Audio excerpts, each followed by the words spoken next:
I thought I knew what petty looked like, until my HOA turned my driveway into their personal snow dump and told me I should be grateful. Picture this. You're a widower, still grieving the wife cancer took last winter. You wake up to an 8-foot wall of toxic snow completely sealing your garage shut, trapping your 78-year-old mother-in-law inside with her heart medication running low. But here's what broke me. That poisonous slush was slowly murdering the memorial rose garden my Sarah spent her final 5 years creating. Every grain of road salt burning through the last beautiful thing she'd left me. When I called to complain, they fined me $500 for unsightly accumulation. Diesel fumes hung thick in the morning air as I stood there, work boots crunching through ice, watching neighbors cruise past in spotless BMWs like I was invisible. What would you do if they killed your wife's legacy, then billed you for the funeral? Drop your HOA nightmare below, because what I did next left 47 families stranded and made the evening news. My name's Wade Garrison, 52 years old, retired from City Public Works after 30 years of fixing everyone else's infrastructure problems. Never thought I'd need those skills to fight my own neighbors. Sarah and I bought our corner house in Meadowview Estates back in '98. Seemed like the American dream. Gated community, private streets, property values that only went up. The gate made us feel safe. Turns out, it just trapped us with the crazies. After Sarah passed last February, her mother Grace moved in with me. 78 years old, heart condition, needs her medications delivered daily. Sweet woman who spent 40 years teaching kindergarten. The kind of neighbor who bakes cookies for the mailman. Then Charlene Westbrook moved in. Real estate agent, drives a white Tesla she keeps spotless, moved here 3 years ago from some downtown condo. First week she knocked on my door with a clipboard and that smile that never reaches your eyes. Mr. Garrison, I'm Charlene, your new HOA board president. I couldn't help but notice your truck. She gestured at my 10-year-old Ford pickup like it was carrying the plague. Our community standards require vehicles to enhance property values. Perhaps you could park it somewhere less visible? I was still grieving Sarah, didn't have fight left in me. It's my driveway, ma'am. Well, yes, technically, but we're all in this together, aren't we? That phrase became her weapon of choice. We're all in this together. Except some of us were more together than others. December rolled around with the first real blizzard in years. 18 inches overnight, the kind of storm that shuts down the whole city. I woke up to the scraping sound of snowplows, metallic grinding echoing off the houses. But something was wrong. The scraping wasn't moving down the street like usual. It was getting louder, closer, focused right on my corner lot. I looked out the kitchen window and watched 3 dump trucks backing up to my property line. Not the street, my property, my driveway, the easement strip along my fence where Sarah used to grow her prize-winning roses. The driver of the lead truck hopped out, all bundled up in an orange reflective vest. He walked over to a woman in a white parka and designer snow boots. Even from 50 yards away, I recognized that perfect blonde hair. Charlene. She pointed directly at my memorial garden, the spot where Sarah's roses were sleeping under the snow. The driver nodded and climbed back into his truck. What happened next? I'll never forget. 3 trucks, working in coordination, dumped every ounce of snow from our private streets right onto my property. Mountain after mountain of white, mixed with sand, salt, and God knows what else from their commercial contracts. The chemical burn smell of road salt filled the air, mixing with diesel exhaust. By the time they finished, I had a 12-foot wall of snow blocking my garage, my living room window, and burying Sarah's garden under a toxic mess that would kill anything trying to grow there. Grace appeared beside me at the window, her worried voice barely audible. Wade, how are we going to get out? My doctor's appointment is this afternoon. That's when I realized what they'd done. This wasn't just dumping snow. This was trapping us, making us prisoners in our own home while they kept their precious streets pristine. I threw on my coat and boots, crunching through the snow to confront the crew, but they were already gone. Just me, standing in my buried driveway, looking at what used to be my wife's final gift to the world. The muffled silence of fresh snow was broken only by Grace tapping on the window, holding her empty pill bottle against the glass. That's when I knew this wasn't just about snow anymore. 24 hours later, the mail brought a Christmas present from my friendly neighborhood HOA. Notice of violation stamped in red letters across official letterhead. $500 fine for unsightly snow accumulation, and failure to maintain driveway access standards.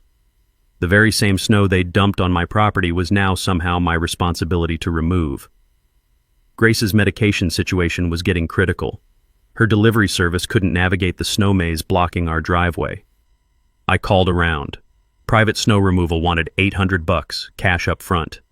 That's a big chunk of my fixed pension, but watching Grace worry about her heart pills made the choice easy. While I waited for the crew, I studied that violation notice. Something wasn't right about the signature on the bottom. I'd seen my own signature enough times to know it, and whatever was scrawled under homeowner agreement acknowledgement wasn't mine. The emergency board meeting was scheduled for Thursday night in Charlene's living room. I showed up with my receipt for snow removal and a simple request: reimburse me for cleaning up their mess. Charlene's house smelled like expensive perfume mixed with coffee going cold. 4 board members sat around her marble dining table like they were conducting Fortune 500 business instead of arguing about snow piles. "Mr. Garrison," Charlene began, not looking up from her leather portfolio, "we've reviewed your request, and I'm afraid there's been a misunderstanding." She slid a document across the table. "Community Maintenance Agreement, signed by all residents upon purchase. Section 12 clearly states that homeowners agree to accept snow removal from shared community areas as needed." I picked up the paper. There was my address, my name typed neatly at the top, and there, at the bottom, was a signature that looked nothing like mine. The W in Wade was completely wrong. I always loop it. This one was angular. The G in Garrison was missing the tail I've made for 30 years. "That's not my signature," I said, loud enough that the whole table heard. Charlene's smile never wavered. "Are you calling us liars, Mr. Garrison?" "I'm calling that document fraud." The temperature in the room dropped about 10 degrees. Board member Tom Henderson cleared his throat. "Now wait just a minute." "Board meeting adjourned," Charlene announced, snapping her portfolio closed. But here's what I remembered from my public works days. When dealing with bureaucrats, always follow the paper trail. After 30 years of municipal government, I knew that every legitimate document has backup copies, filing dates, and witness signatures. This community maintenance agreement had none of those things. I spent the next morning at the county courthouse digging through HOA filing records. Sure enough, no such agreement was ever filed. According to official records, the only snow-related provision in our original HOA charter was a requirement for professional removal to appropriate off-site disposal areas. Off-site. Not on Wade Garrison's property. But Charlene's power play was just getting started. 2 days later, Grace fell carrying groceries through the remaining snow maze. Bruised ribs, nothing broken, but at 78, every fall is serious. The paramedics had to carry her out on a stretcher because the ambulance couldn't get close to the house. As they loaded Grace into the ambulance, I noticed something that made my blood boil. 3 houses down, Charlene's driveway was pristine black asphalt. Not a flake of snow anywhere. Apparently, the community maintenance program was very selective about which community members received the service. That night, I sat in Grace's hospital room, holding her hand while she slept off the pain medication. The smell of antiseptic and worry filled the air as I made a decision that would change everything. I pulled out my phone and called Jerry Patterson, an attorney friend from my union days. Jerry had helped us navigate the pension paperwork when I retired, and more importantly, he had a reputation for not backing down from bullies. "Jerry, I need to understand something about property rights and trespassing law." "What kind of trespassing, Wade?" "The kind where neighbors dump tons of trash on your land and then threaten you when you complain." Jerry was quiet for a moment. "Wade, you know that dumping anything on private property without permission is criminal trespass, regardless of what any HOA agreement says, right? Even if you had signed that document, which it sounds like you didn't, they can't override state law." That's when I learned my first important lesson. HOA agreements cannot supersede criminal law, period. Translation: if they're dumping on your property without permission, they're committing crimes, not enforcing community standards. Grace squeezed my hand in her sleep, and I squeezed back. This wasn't over. Not by a long shot. The next storm hit in January, and Charlene decided to turn up the heat. This time, they didn't just dump street snow. 3 trucks rolled up carrying loads from their shopping center contracts. Sand, salt, chemical de-icers, plus whatever trash got mixed in from the parking lots. The pile grew to 12 feet high, completely blocking our driveway and living room window. Grace couldn't even see outside anymore. Our house went from cozy retirement cottage to snow prison in about 2 hours. But the real problem hit when our heating oil truck couldn't make the delivery. Our tank was nearly empty, and with outside temperatures dropping to 15 below, our house started feeling like a refrigerator. Grace's arthritis was acting up, and keeping the indoor temperature at 55 degrees wasn't helping her recovery from that fall. I called Jerry Patterson again. "They've escalated, Jerry. This isn't just harassment anymore. They're creating dangerous conditions for an elderly resident." "Wade, we need to document everything. Photos, temperature readings, anything that shows they're endangering Grace's health.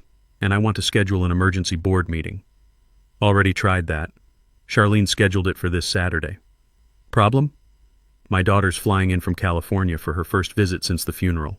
Only time she could get off work." Jerry was quiet, thinking. "That's not a coincidence, Wade. She's trying to isolate you, make you choose between family time and fighting back." He was right, but I wasn't going to miss seeing Lisa. First time in 8 months, and she was bringing the grandkids. Grace needed to see those kids, especially after her accident. Saturday came, and I walked into that board meeting alone. 47 residents packed Charlene's living room, and I could feel the tension thick as winter air. Some faces looked sympathetic, others openly hostile. Charlene had prepared a PowerPoint presentation called "Property Value Threats in Our Community." I kid you not, she actually used Comic Sans font, which told me everything about her attention to detail. Slide 3 featured a photo of my house labeled "Maintenance Concerns," right next to pictures of cracked sidewalks and dead trees. Like my 30-year-old home was somehow dragging down the neighborhood just by existing. "As you can see," Charlene explained, clicking through photos of various undesirable elements in our community, "certain properties require additional community support to maintain our standards." Additional support. That's what she called dumping toxic snow on my memorial garden. But the room wasn't buying it. I saw heads shaking, people whispering. Margaret Presley raised her hand. "Charlene, why is all the snow being dumped on one property? Seems like the burden should be shared." Charlene's smile tightened. "The Garrison property is most suitable for temporary storage due to its corner location and available space." Available space? That was Frank Rodriguez, whose house backed up to mine. "Wade's got the same size lot as everyone else." "Which brings us to our solution," Charlene announced, clicking to the final slide. "Motion to continue snow placement for community efficiency. All in favor?" 4 hands went up. Only Tom Henderson abstained, looking uncomfortable. "Motion carries, Mr. Garrison. We appreciate your continued cooperation." Cooperation. That's what she called burying my house in toxic waste. But walking home that night, I realized something important. The room wasn't united behind her. People were asking questions. Margaret and Frank weren't buying the company line. Even Tom Henderson looked like he was having doubts. I spent the next week doing research, and that's when I discovered something that changed everything. Spring soil testing from Grace's attempted garden showed salt levels 20 times higher than normal. But it wasn't just regular road salt. The lab report identified sodium chloride mixed with magnesium chloride and calcium chloride, commercial de-icing compounds that aren't supposed to be used in residential areas. This stuff was designed for highways and airport runways, not neighborhood streets. Jerry looked over the lab results and whistled. "Wade, this is environmental contamination. Those chemicals will kill anything trying to grow there for years, and some of these compounds, they're restricted for residential use." That's when I learned my second important lesson. Not all de-icing compounds are created equal, and some are actually illegal for residential dumping. Translation: check what chemicals are being used on community snow removal. You might be getting poisoned along with your plants. The humorous part? Charlene's PowerPoint included a stock photo labeled "Ideal Community Resident." Blonde hair, perfect smile, standing next to a luxury car, looked suspiciously like her real estate headshot from 2019. But the joke was about to be on her because I was done being the community doormat. Lisa and the kids had left that morning, and Grace was feeling stronger. Time to take the gloves off. February brought Charlene's boldest move yet, a formal proposal to make my suffering permanent. The letter arrived on HOA letterhead, professional as you please. Snow Depot lease agreement, offering me $50 per year to use the corner of my lot as the community's official dumping ground for all seasonal maintenance materials. $50. for destroying my property value and Grace's quality of life. The contract terms made my blood pressure spike, year-round dumping rights for a 20 by 30-foot area. Seasonal maintenance materials included sand, salt, debris, and whatever else they felt like storing. The dead zone would be permanent. Nothing would grow there for decades. Grace read over my shoulder as I studied the contract. "Wade, that's right where I was planning my physical therapy garden. Doctor said working with plants would help my arthritis." She was right. Losing that space meant losing the one thing keeping Grace mobile and motivated. Plus, having a permanent industrial dump in my front yard would crater my property value. Who wants to buy a house next to a chemical waste pile? But I was done reacting. Time to start researching. County courthouse records became my second office. 30 years in public works teaches you that paper trails tell the truth when people lie. I pulled every document related to our subdivision. Original plat maps, easement agreements, utility rights, the works. Most of it was routine stuff, but buried in the 1987 original subdivision plat was a detail that made me sit up straight. My corner lot didn't just have a house on it, it controlled something much more valuable. The exclusive access easement to every private street in Meadowview Estates. I called my surveyor buddy Mike Torres to double-check what I was seeing. Mike's been mapping property lines for 25 years, and when he came out with his equipment, what he told me was music to my ears. "Wade, this is incredible. Your property includes the only legal access point to all 47 houses in this community. See this line here?" He pointed to his survey map. "Everything behind this boundary is private streets owned by the HOA. But to reach those streets, every single resident has to cross your property." What does that mean legally? Means you're not just a homeowner, buddy. You're the gatekeeper. Mike explained easement law in terms I could understand. An easement grants use, not ownership. The agreement requires good faith from both parties. Violation of terms allows immediate revocation. But here's the kicker, Mike continued, measuring the exact boundary line. This easement was granted with a specific condition: neighborly cooperation. Your HOA charter requires residents to treat each other with respect and consideration. Systematic dumping of toxic waste doesn't sound very neighborly to me. That evening, I sat in Grace's favorite chair, looking out at the snow mountain blocking our view, holding one of Sarah's dried roses. The salt had turned it black, like everything else they'd touched. "She always said bullies count on decent people staying quiet," I murmured to the empty room. "Not this time, sweetheart." I started making calls, first to Jerry Patterson, who confirmed what Mike had discovered. The 1987 easement agreement included a good faith clause that the HOA had systematically violated.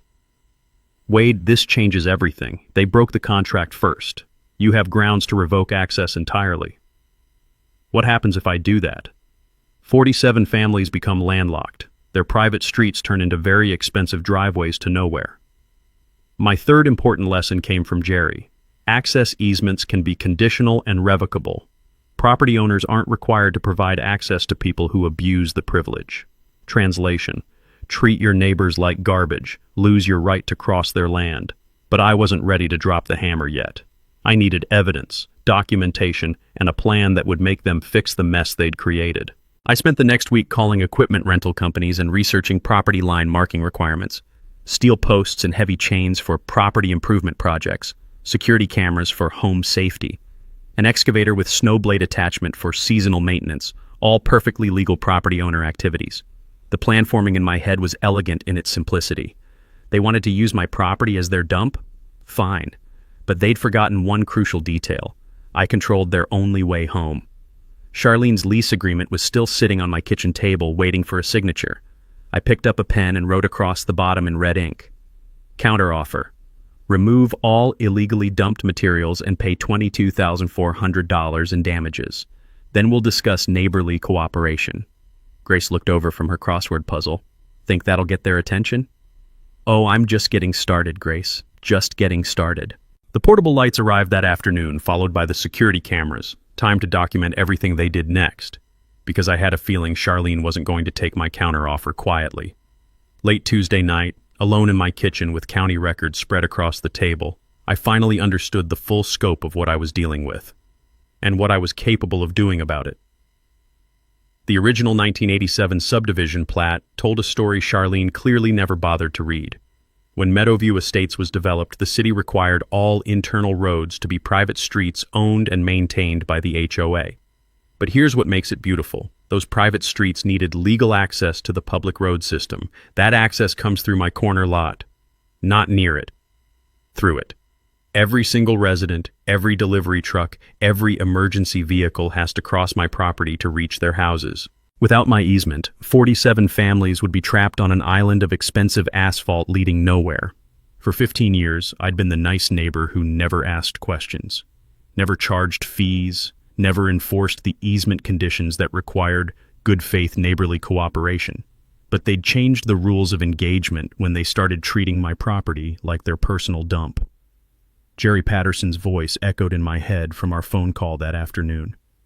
Wade, you're not just defending your property rights anymore. You're holding all the cards in a game they didn't even know they were playing. The power dynamic had completely flipped. Every truckload of snow they dumped was another violation of the easement terms. Every fine they issued was more evidence of bad faith dealing. They'd been so focused on pushing me around that they never bothered to check whether I could push back, and push back hard. I called the municipal attorney's office the next morning. Tom Bradley handled property disputes for the city, and after 30 years in public works, we'd worked together on dozens of easement cases. Tom, I need you to look at something. Property owner versus HOA, systematic trespassing disguised as community maintenance. 2 hours later, Tom called back. Wade, this is a slam dunk. Your easement agreement is ironclad. These people have been violating the terms for months, maybe years. You have grounds to revoke access immediately. What would that mean practically? 47 landlocked properties, no mail delivery, no emergency services, no way in or out except hiking across your front yard. Their property values would collapse overnight. That's when I realized the true scope of what they'd done. By treating me like a powerless retiree, they could bully into submission. They'd handed me the keys to their entire community. Every house, every driveway, every perfectly manicured lawn was worthless without my permission to reach it. But I'm not a vindictive man, never have been. This wasn't about revenge, it was about respect, about getting them to understand that neighborly cooperation works both ways. I walked out to Sarah's ruined garden that evening, steel-toed boots crunching through the salt-crusted snow. The chemical smell still hung in the air, 3 months after the first dumping. Nothing would grow here for years. They forgot something important, sweetheart, I said to the darkness. Forgot that the quiet guy fixing everyone's problems for 30 years might actually know how things work. The plan crystallizing in my mind was simple, legal, and absolutely devastating. Use their own snow to seal their own streets. Turn their weapon into their prison. Make them understand that property rights aren't suggestions. They're the foundation of everything they claim to be protecting. I spent the next week documenting every violation, every illegal dump, every fine they'd issued for cleaning up their own mess. Photos, timestamps, GPS coordinates, building a case file that would make any attorney proud. But documentation was just preparation. The real work would begin with the next snowstorm, when I'd teach 47 families exactly what community cooperation looks like when it runs both directions. Grace found me planning in the garage that weekend, polishing Sarah's old garden tools while I thought through equipment rental schedules. She'd be proud, wouldn't she, Dad? Grace had started calling me that after Sarah passed. Proud that you're finally fighting back? Yeah, Sarah would definitely be proud. Monday morning, I started making the kind of calls that turn neighborhood disputes into local legends. First stop, Hendrick's Equipment Rental.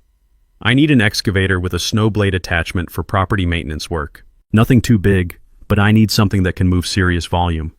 The guy on the phone, Randy, according to his name tag when I drove over, walked me through the options.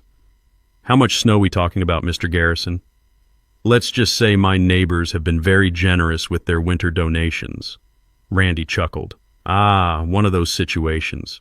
You want the Cat 314 then, hydraulic blade that'll angle for maximum displacement. Push 20 tons of snow like it's sandbox sand. Perfect. Next call went to Superior Fencing Supply. 12 steel posts rated for heavy-duty use, plus logging chains that could support the weight of a pickup truck. Property line marking project, I explained to the sales rep. Need everything clearly defined.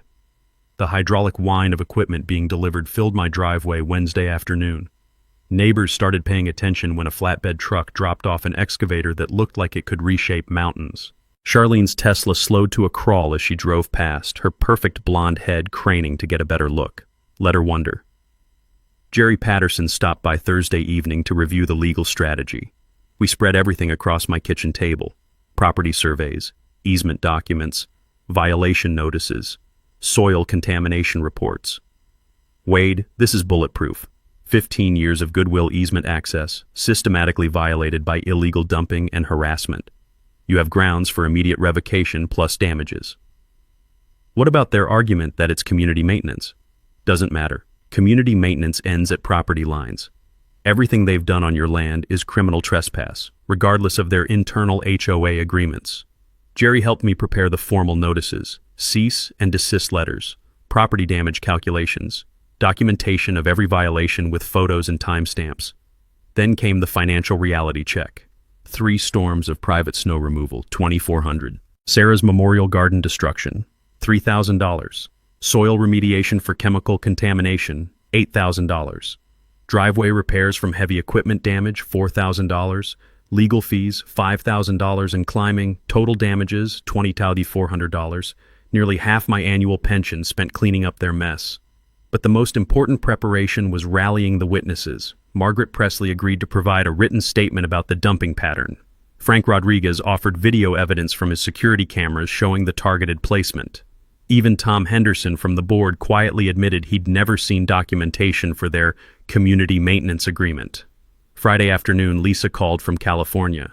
"Dad, I've been thinking about what happened while we were visiting. This isn't right. They can't just bury your house and call it community service." "Don't worry, sweetheart. Your old man's got a plan." "What kind of plan?"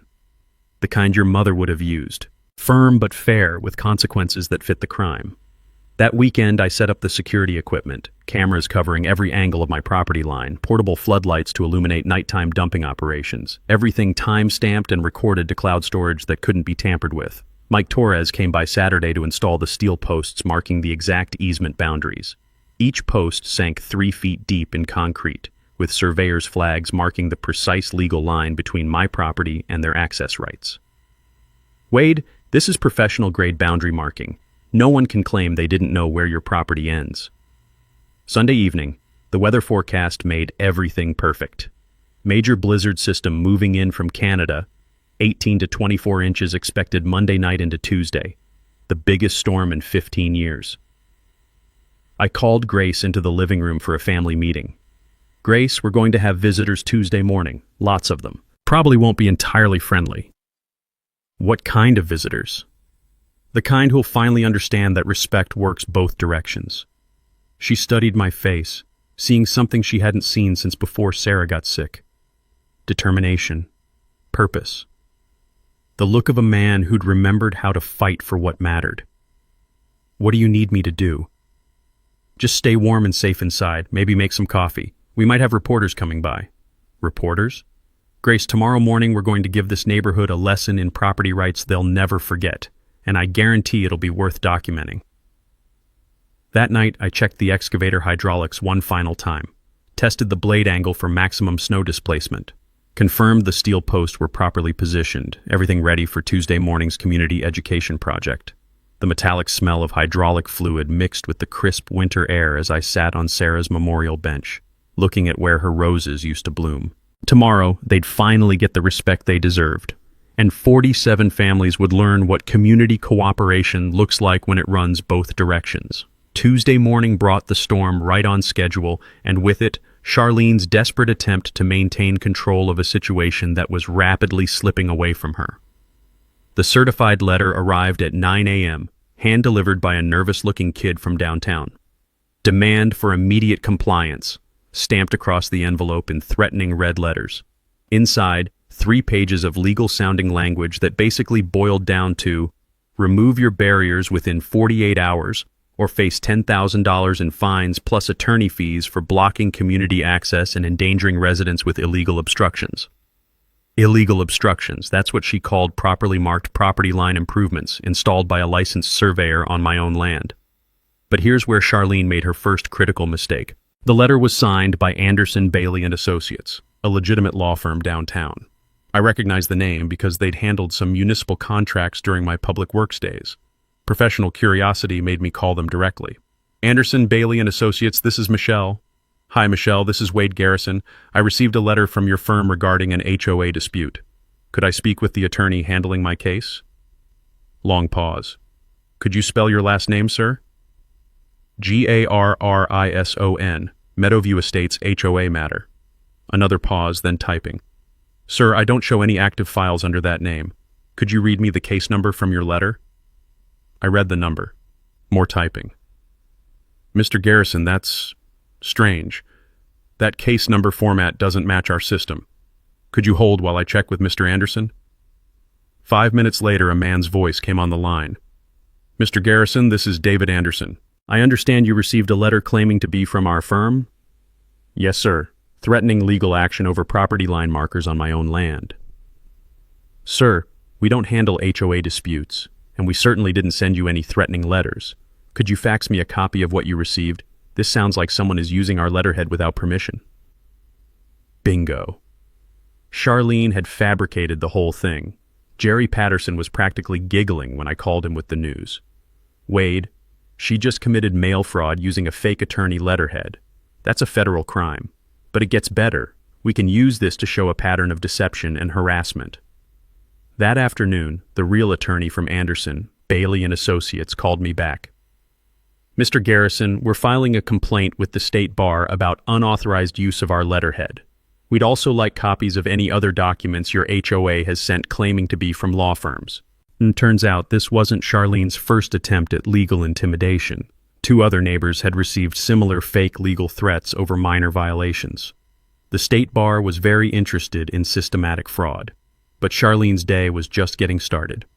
Around 4 p.m., a genuine attorney did show up at my door.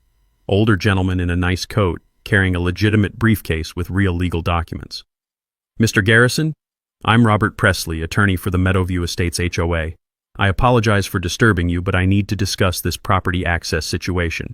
I invited him in for coffee, professional courtesy, and I wanted to hear what the real legal counsel had to say.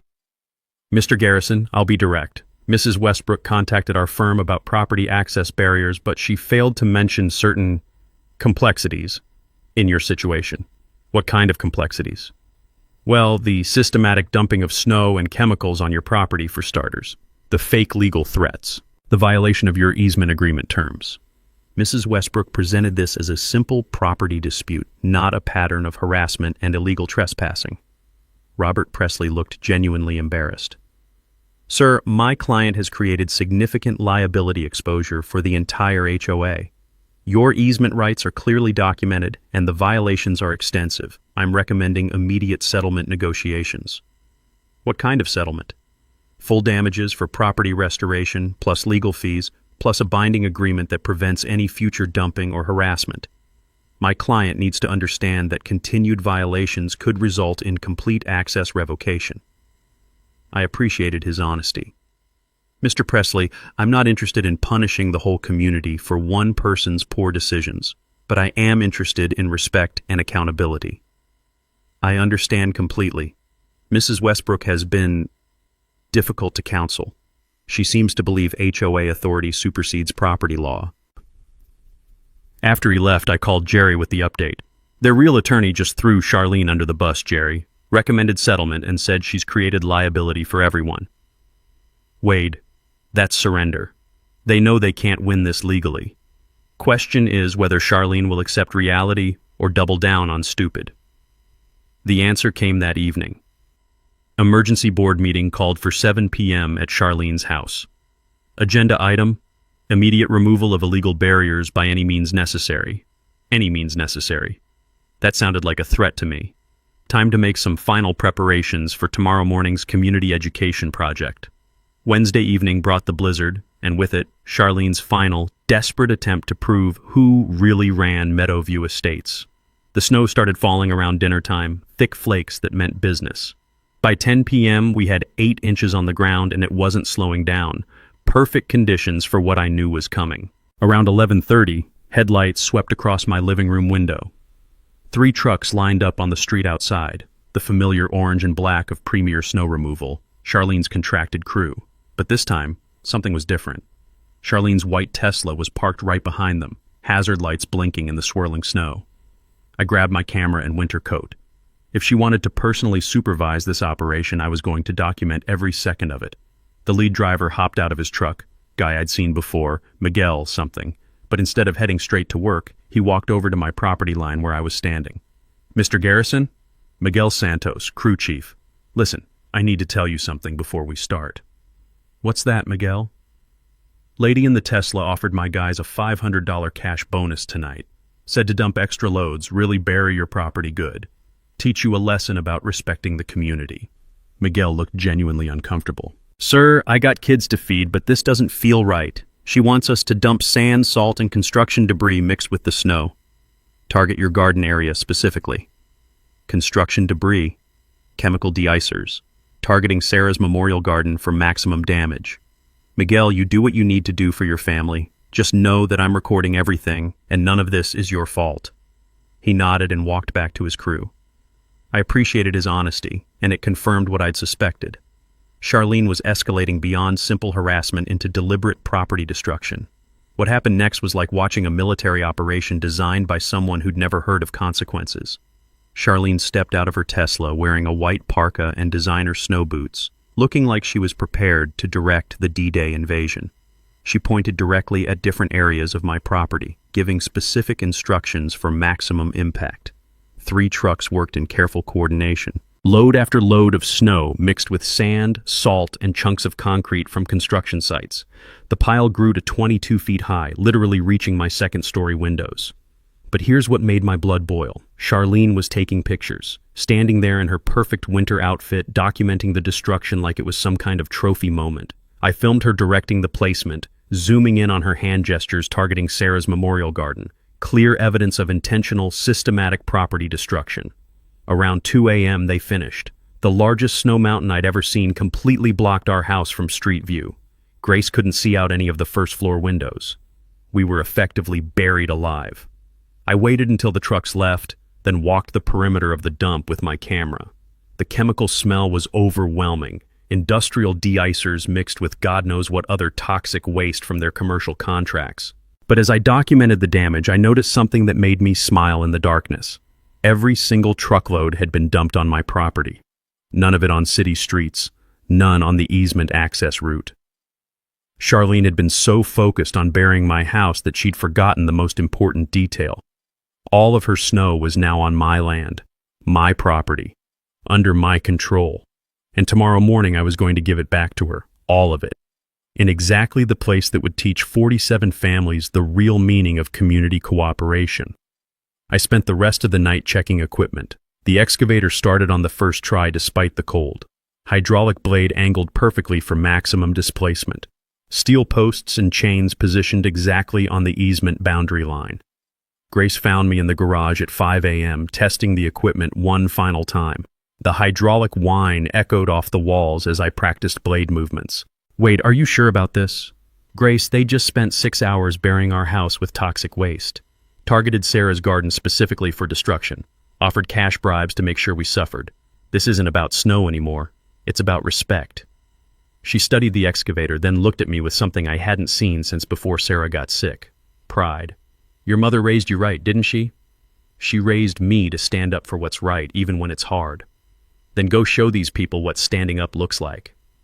At 6 a.m., I fired up the excavator and began the most satisfying property improvement project of my life. Time to teach Charlene what community maintenance looked like when the community included Wade Garrison. The morning sun was just breaking through the storm clouds as I made my first pass at that 22-foot mountain of their generosity.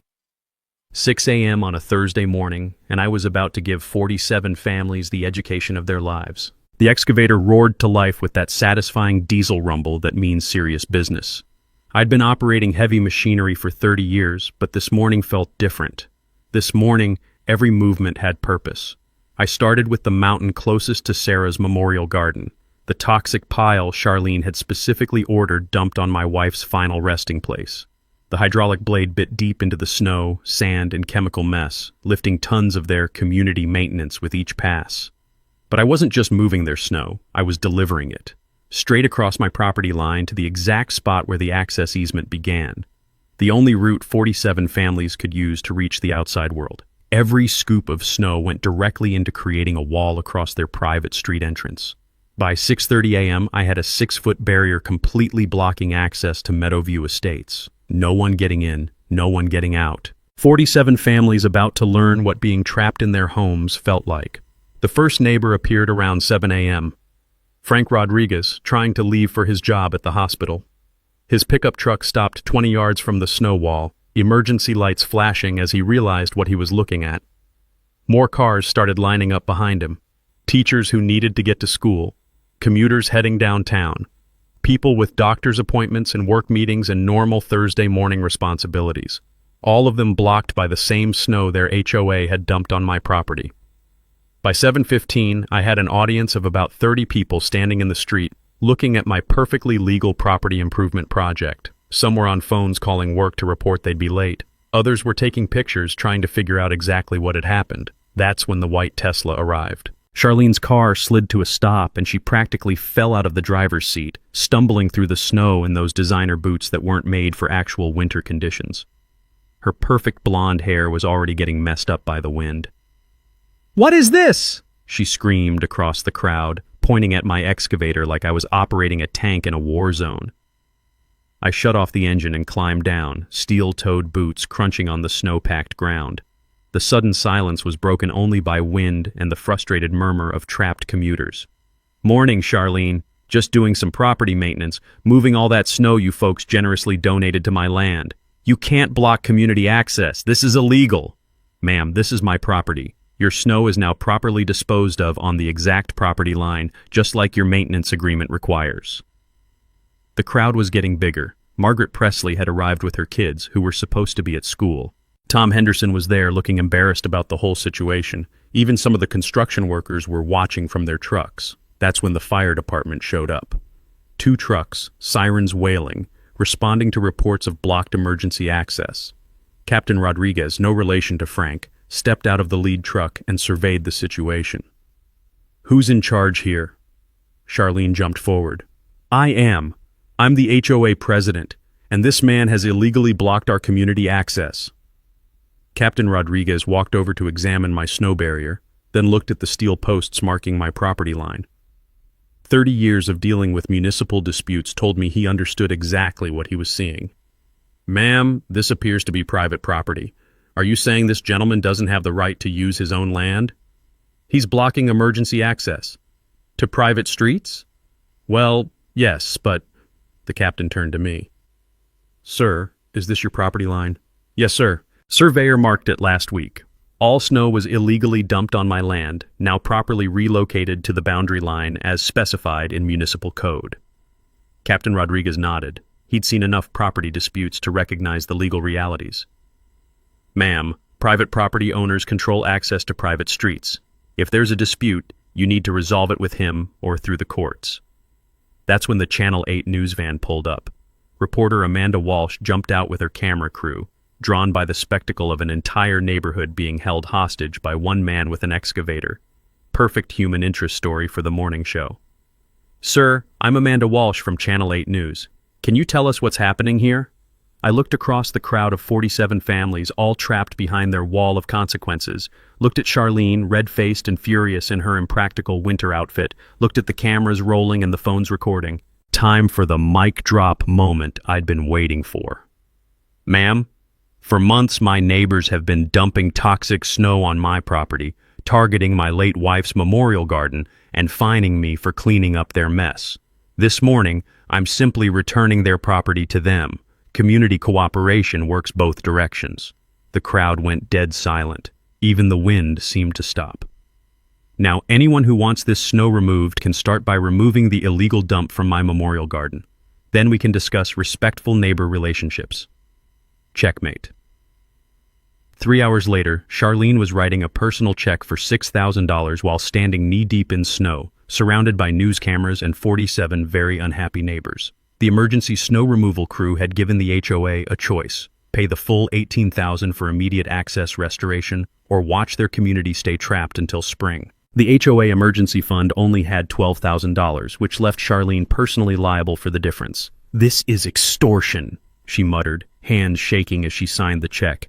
"No, ma'am," Captain Rodriguez corrected. "This is consequences." By noon, 2 crews were working frantically to clear both my property and the street access. The news story had gone viral. Retiree traps entire neighborhood with their own snow, and my phone hadn't stopped ringing with interview requests. But the best call came from the HOA board. Tom Henderson, speaking for the remaining members, offered complete surrender. "Wade, we're prepared to accept your settlement terms. Full property damage compensation, legal fees, and a binding agreement for future snow disposal. Charlene has been removed from all HOA positions. $22,400 for property restoration, plus $8,000 in legal fees. New easement agreement with strict terms. No dumping, no harassment, annual good faith review. And most importantly, respect for the memorial garden where Sarah's roses would bloom again." But money wasn't the real victory. The real victory was watching 47 families learn that community cooperation requires actual cooperation. That property rights aren't suggestions. That the quiet guy who fixes everyone's problems might actually know how things work. 3 months later, Grace's physical therapy garden was thriving. We'd used professional soil remediation to clean up the chemical contamination, and the settlement money allowed us to expand into the space where the snow dumps used to pile up.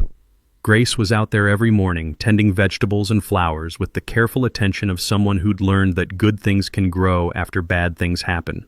Her arthritis was better, her spirits were higher, and she'd made friends with neighbors who stopped by to admire her work.